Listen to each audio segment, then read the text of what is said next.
الله تعالى وبركاته. اليوم معنا حلقة حول توقعات من الفائز بكأس العالم. طبعا الآن احنا في الربع النهائي دوري الأربعة. فالسلام عليكم ورحمة الله تعالى وبركاته. عليكم السلام.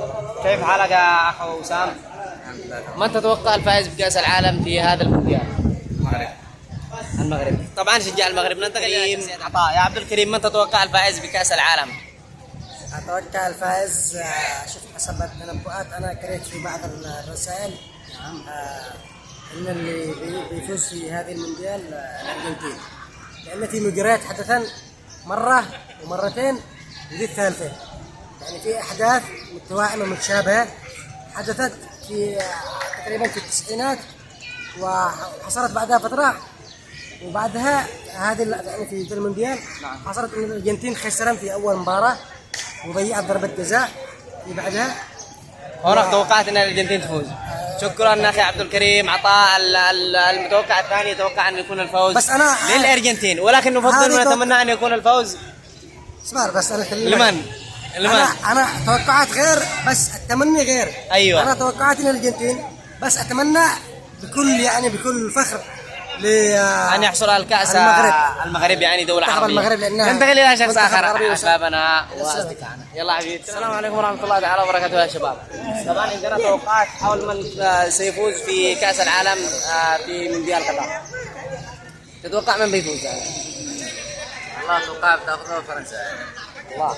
فرنسا يا أستاذ. فرنسا. طبعا دولة سادين على فرنسا. ننتقل الآن، عندنا توقع المغرب، الأرجنتين، فرنسا. ننتقل إلى شخص آخر. شكرا شباب. ننتقل الى الشخص بشار والشخص والاخ والزميل فؤاد مختار. ايش توقعاتكم حول الفائز بمونديال قطر؟ طبعا قبل ان نتوقع الاخ يدرس طب، ولذلك يتابع الانديه حتى التنس ما له دخل في كره القدم. انا اتوقع المنتخب المغربي ان شاء الله يتغلب على المنتخب الفرنسي ويتواجهون كرواتيا والمغرب، لانه الارجنتين ميسي يلحق رونالدو ويلحق نيمار ويمكن ان شاء الله. ان شاء الله باذن الله الفوز المغربي. نشكر الاخ بشار، نشكر الاخ انا اراء مجموعه من الطلاب. ننتقل واياكم الى استاذنا القدير في العلاقات جنبنا يا اخ الاستاذ شادي، مدرس الكتابة في العلاقات العامة. طبعا يا شباب والأخ الدكتور هيثم مكي، طبعا ايش توقعاتكم من سيكون الفائز بكأس العالم في مونديال قطر؟ احنا نتمنى الارجنتين والمغرب ان شاء الله، وتوقعات كبيرة للمغرب لأنه أعطى أداء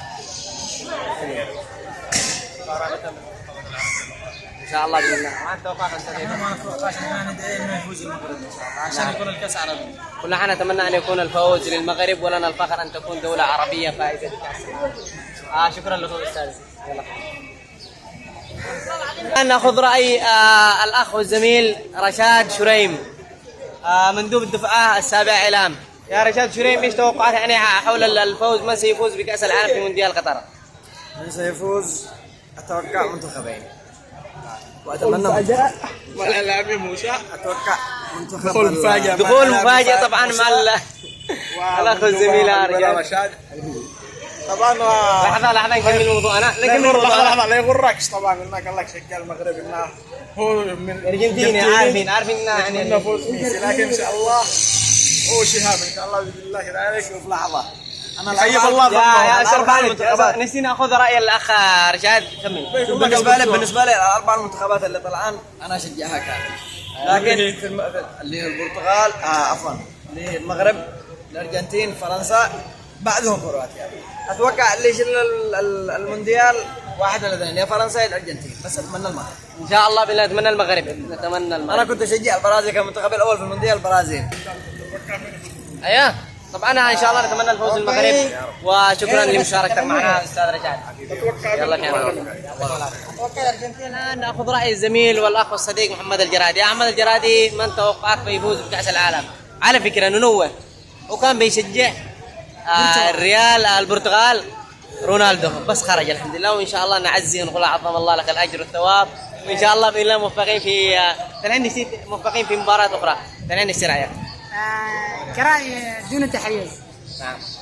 الأرجنتين فرنسا، إذا شدت المغرب لعبة نفسه كل لعب، وشر الحكام يكون في معاه نهاية السنة الكأس يعني توقع الارجنتين أو فرنسا. ونتمنى ان شاء الله بالله كرواتيا نفس الشيء. ان شاء الله بالله ربنا صمدت هنا. يوفقكم جميعا، ونتمنى ان تاخذ كاس العالم دوله عرب. بإذن الله نتمنى. ننتقل واياكم الى توقع شخص اخر. طبعا يا شباب نشتي ناخذ ارائكم حول من سيكون الفائز في مونديال قطر. توقع يعني طبيعي جدا. والله المغرب ولكن المغرب. لا المغرب يعني من ناحيه الرميات طبعا نتوقع المغرب، لكن من ناحيه الجانب التكتيكي وكون اللاعبين هم الافضل، لاعبين المنتخب الفرنسي من المتمرسين على البطولات الاقوى اكثر. ان شاء الله بالله. انت تتوقع انها للمغرب او لفرنسا؟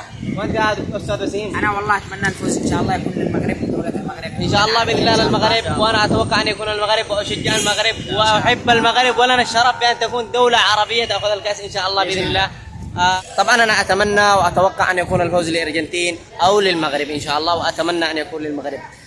شكرا لكم اعزائنا المتابعين، وان شاء الله باذن الله نلتقي وياكم في فيديوهات، نظهر لكم في فيديوهات اخرى جميله وما كذا، وانتم اعطونا تعليقاتكم توقعاتكم في التعليقات. شكرا لكم.